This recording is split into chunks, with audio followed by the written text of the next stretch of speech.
Chers amis, bonjour. Est-ce que vous aimez les reproches, les critiques? Je ne connais pas beaucoup de personnes qui disent oui à cette question. Franchement, c'est difficile d'accepter qu'on vienne nous en faire. Une critique, cette parole négative qu'on nous balance sur nous-mêmes ou sur ce que nous faisons. Un reproche va même plus loin.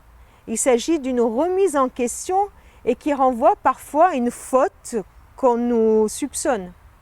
Moi, je n'aime pas être critiquée.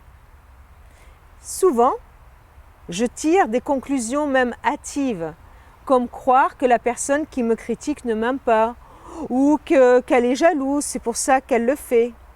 Et puis, on a même envie de répondre, mais t'as qu'à te regarder toi-même avant de venir me critiquer. Ce matin, nous méditons le chapitre 12 du livre de Proverbes, qui commence par un verset étonnant. Celui qui accepte les reproches aime s'instruire. Il est stupide de détester les critiques. Radical, hein? Accepter d'être remis en question est essentiel pour pouvoir s'instruire. S'instruire sur soi-même, s'instruire par le regard de l'autre sur soi. S'instruire en prenant conscience des conséquences d'une action, d'une attitude, prendre conscience de l'effet de ma parole, de ma personne, de ma conduite sur les autres. Et ce verset nous dit que nous avons besoin du retour des autres, et parfois ce sont des reproches et des critiques, pour s'instruire, et qu'il est même stupide de les détester. Un autre proverbe dans ce chapitre attire mon attention, c'est le verset 11. Qui cultive son champ a du pain en abondance, mais celui qui cultive des illusions manque de bon sens. Ah, ces illusions! Si j'avais plus de temps, je ferais ceci, cela. Si j'avais plus d'argent, moi je serais super généreux. Si j'avais tel talent, oh là là, si moi je savais chanter, qu'est-ce que je ferais des choses bonnes à la louange. Si, oh là là, si j'avais une famille, si j'étais célibataire, si. On cultive des illusions et en cultivant des illusions, on manque de bon sens.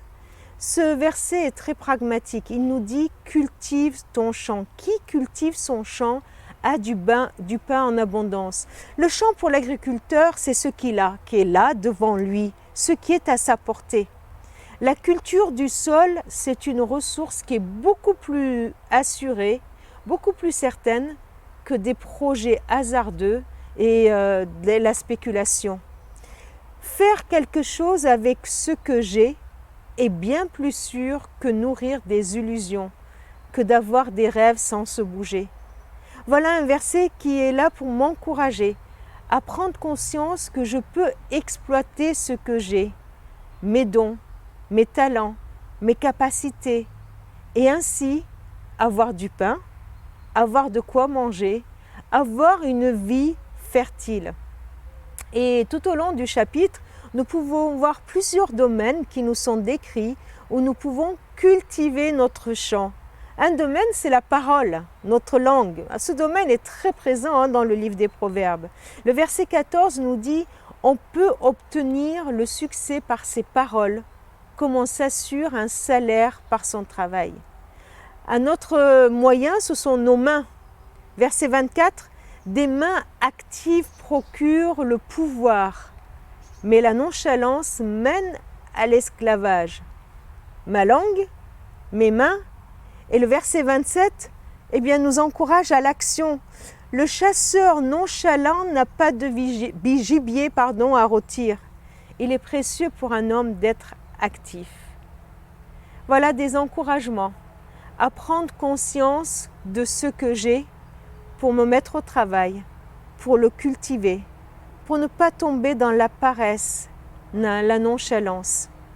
Qu'est-ce que j'ai que je pourrais cultiver aujourd'hui? Une bouche, des mains, une vie, un souffle? Alors, allons-y, mettons-nous au travail, et faisons fructifier tout ce que nous avons. Seigneur, ouvre nos yeux pour prendre conscience de ce que nous sommes, de ce que nous avons. Donne-nous, Seigneur, le courage. Donne-nous, Seigneur, l'envie de cultiver ce que nous avons. Et merci, parce que tu vas fructifier notre travail. Tu vas rendre notre champ fertile. Qu'à toi soit toute la gloire. Amen. Je vous souhaite une bonne journée. À bientôt.